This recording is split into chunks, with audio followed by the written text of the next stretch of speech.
Archie Barnes. Hey, it says live now. Looks like just been starting to go live, and I was talking. Bluetooth lavalier mic again, so perhaps feedback there would be helpful. We're joined by Texadelo and Maria, and I thought I'd read a little Chinese poetry in the short time that we have.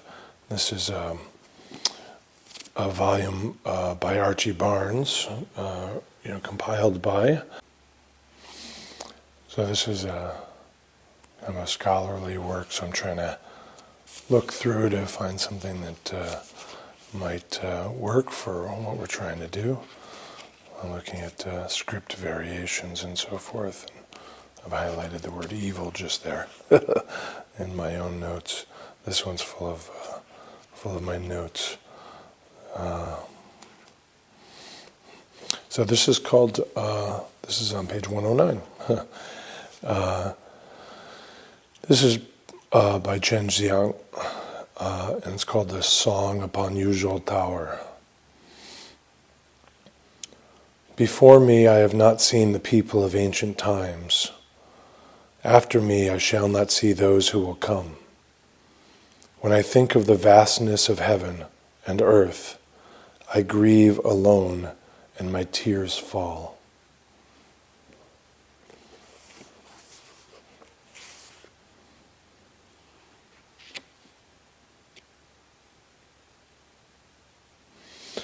And Barnes writes here, this poem of Chen Xiang's was inspired by part of another one of 800 years earlier, expressing the same sentiments through the same imagery. It is from the anonymous poem entitled Distant Wandering. And we said 800 years early, and this is attributed to the late 7th century. So this one is Distant Wandering. When I think of the endlessness of heaven and earth, I grieve over the long toil of human life. Those who have gone, I have not been in time to see. Those yet to come, I shall not hear of. And that's, you probably saw on page 110. And then we have a David Hinton, translated and edited by David Hinton, and this is classical Chinese poetry. Also, you could see full of notes and marks and so forth. But I will stick to my usual, just flip through and see what we get. See how long this one is. So.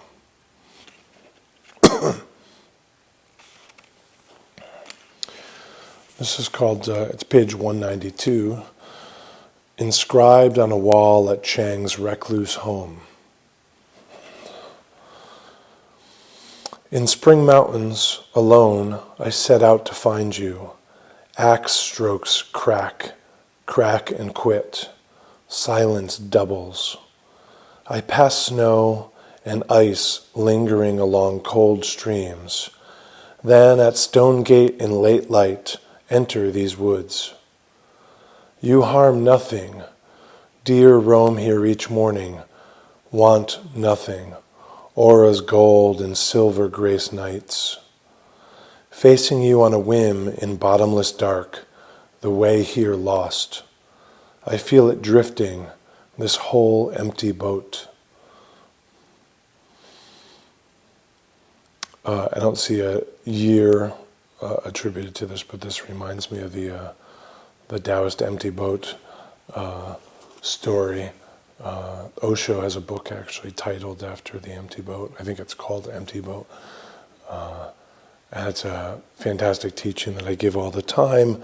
I do a meditation based on that as well that I lead people through, and maybe that's something we'll do if there's comments and you want to hear that, but my plan here wasn't to do teaching from me, but through actual teachers. So thank you, Sifu Barnes. Thank you, Sifu Hinton. And this one is Heath Thompson's collection with Laura's artwork in it, Laura Demelza Bosma. And of course, I don't know if I'm pronouncing that well. It may be Bosma. But I give you a look. This is a volume entitled Taoist Poetry. And one day I'll ask him to sign this for me, and she as well. So I've just opened to page 120, and so that's where we are. And I think I see Dan and Joel there. Hello, hello. This is called Sit and Be Still, and I think I'm going to be able to do that a bit because I've moved my zabuton a little bit further back, so I didn't feel like I was crouching into the frame. I feel like I can sit up well. So this is 120, Sit and Be Still, Heath Thompson. Why try for something when what is timeless lies before you? Better sit and be still. Let silence come to you naturally than trouble yourself with thoughts of precepts.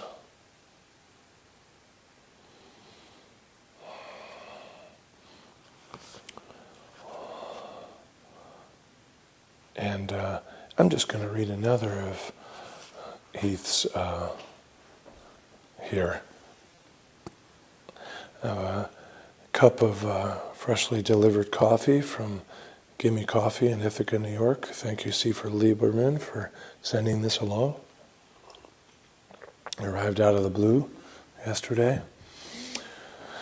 A grace note in difficult times. So this is page 85, Heath Thompson. The title is Tao.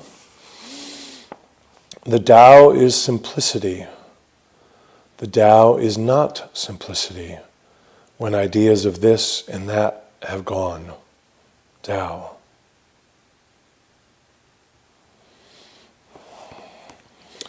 Thank you, Seafood and Thompson and Laura Bosma. And this is another David Hinton, because your life is empty without David Hinton, and when your life has David Hinton in it, it is properly empty, sanctified, eternal emptiness. So this is called The Wilds of Poetry, subtitled Adventures in Mind and Landscape. David Hinton. I like to read from this before I go to a museum and dive eyes first into a Rothko. And so just kind of relatively random.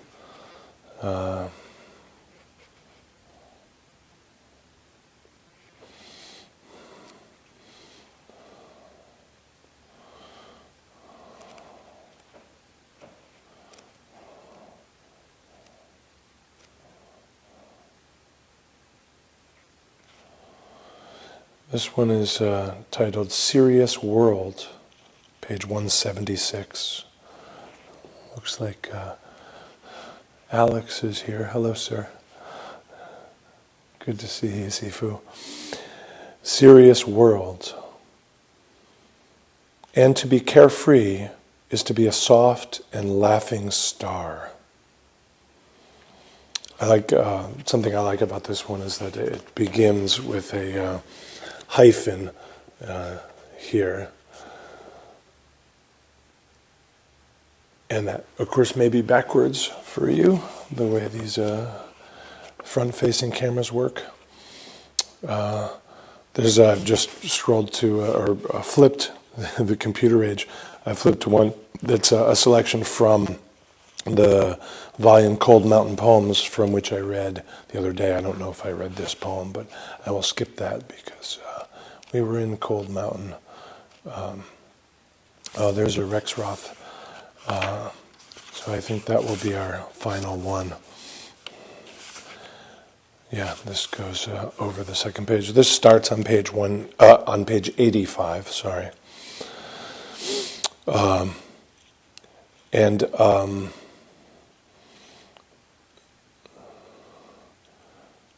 It says Andre Rexroth, so we're gonna see if it adds anything, and it's entitled Mount Tamalpay. or Tamil pie. I don't know. Yeah, Tamil pie. I like pie. It's got to be 314 somewhere. So it's page 85 from David Hinton's volume, The Wilds of Poetry, entitled Mount Tamalpais.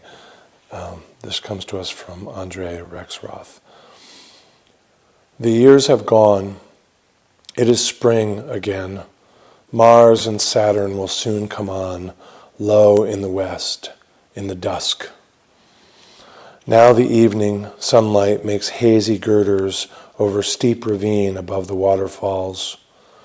The winter birds from Oregon, robins and varied thrushes, feast on ripe toyon and madrone berries. The robins sing as the dense light falls. Your ashes were scattered in this place. Here I wrote you a farewell poem, and long ago another.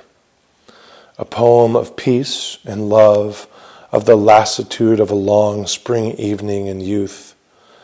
Now it is almost 10 years since you came here to stay. Once more the pussy willows that come after the new year in this outlandish land are blooming. There are deer and raccoon tracks in the same places. A few new sandbars and cobble beds have been left where erosion has gnawed deep into the hills. The rounds of life are narrow. War and peace have passed like ghosts. The human race sinks toward oblivion. A bittern calls from the same rushes where you heard one on our first year, in the west, and where I heard one again in the year of your death.